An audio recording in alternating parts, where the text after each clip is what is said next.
I welcome the opportunity to speak on this bill this evening, and I'd like to commend my colleague Caoimhghín Ó Caoláin for bringing this bill before the House. I would also like to take this opportunity to extend a warm welcome to the many survivors of symphysiotomy who are with us in the public gallery this evening. Caoimhghín, yet again in this House we are about to discuss an issue that concerns Irish women and the nature of their relationship to the state. In more recent times, the contours of this relationship have slowly begun to emerge. This opening up or shift can only be explained by one thing, and that is pressure. It was the act of women coming together that finally shed light on the warped, brutal and violent nature of this relationship. And it is women and women's groups who have in many respects been in the vanguard in pushing the door open and shedding light on the many dark secrets of our collective and, in this instance, recent past. Since the foundation of the state, there have been many campaigns by women, almost all of which have sought to vindicate the rights of women and to challenge patriarchy. If there is a common thread that runs through this history of activism and unites these disparate social movements, it is the challenge to state-centred patriarchy and the secondary status that this confers on women. A number of forces, patriarchy, the Catholic Church and the gendered nature of the Irish state have combined to produce a discourse about women and the female body that is state-centred, conservative, domineering and male. In this hegemonic worldview, women were controlled, disciplined and punished. Sexuality, childbirth and virtually everything to do with women and their bodies was subject not only to the male gaze, but more importantly to official male intervention.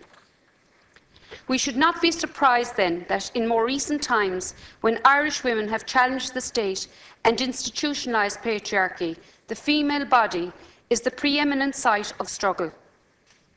Unlike other European states, the Irish state and its institutions and bureaucratic apparatus has never, since its foundation, respected nor acknowledged the autonomy of adult women to control their own bodies. And unlike the European tradition, the notion of self that is embedded in the institutional fabric of the Irish state is the male self. The very fact that the survivors of symphysiotomy have had to struggle, campaign and organise for over 10 years to get justice shows that when it comes to issues to do with the right of a woman to the ownership and autonomy of her own body, the state is often found wanting. However, I do want to say that as a member of the All-Party Oireachtas Committee on Symphysiotomy, I know that politicians from all parties and none want to do right by the women on this issue. Indeed, at a time when politics and politicians are the subject of much criticism and ire, it is heartening to know that when we have a common purpose and are guided by a sense of fairness and justice, we can work constructively together in an effort to right a terrible wrong. I would like to take this opportunity to commend all the women who worked so hard on this campaign, and in particular the Action Group Survivors of Symphysiotomy. I would also like to say in closing that it is important for people to get justice. We do not have a great record in this country when it comes to women, and we need to acknowledge and accept this.